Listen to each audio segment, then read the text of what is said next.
Hi friends, ఈరోజైతే ఒక మంచి శారీతో అయితే లాంగ్ ఫ్రాక్ అయితే స్టిచ్ చేస్తున్నా. ఈ శారీ వచ్చేసి మా ఇంటి పక్కన పవిత్రది. సో ఇంకా దాంతో అయితే స్టిచ్చింగ్ అయితే స్టార్ట్ చేసేసా. పొద్దున్నే మిషన్ అయితే పెట్టేసా అనమాట.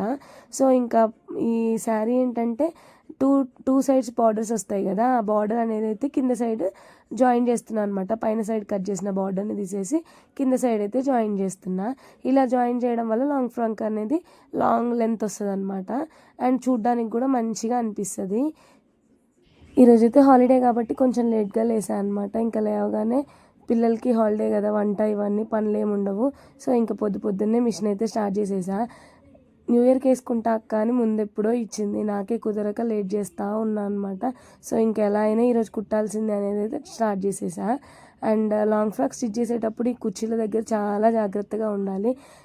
మంచిగా ప్లీట్స్ అనేవి కరెక్ట్గా పెడితేనే చూడ్డానికి బాగుంటుంది. అదే ప్లీట్స్ అనేవి సేమ్ లెంత్లో పెట్టకపోతే ఇలా లేసినట్టు వస్తుంది. చూడ్డానికి కూడా అస్సలు బాగోదు కదా. అండ్ మీకు కనుక వీడియో నచ్చినట్లయితే ప్లీజ్ లైక్ చేయండి, షేర్ చేయండి, సబ్స్క్రైబ్ చేయండి. Thank you for watching. And dress finish అయిపోయిన తర్వాత అయితే పిక్ యాడ్ చేస్తాను. చూసేది ఎలా ఉందనేది అయితే కమెంట్ సెక్షన్లో కమెంట్ చేయడం అస్సలు మర్చిపోవద్దు. Thank you for watching. Bye bye.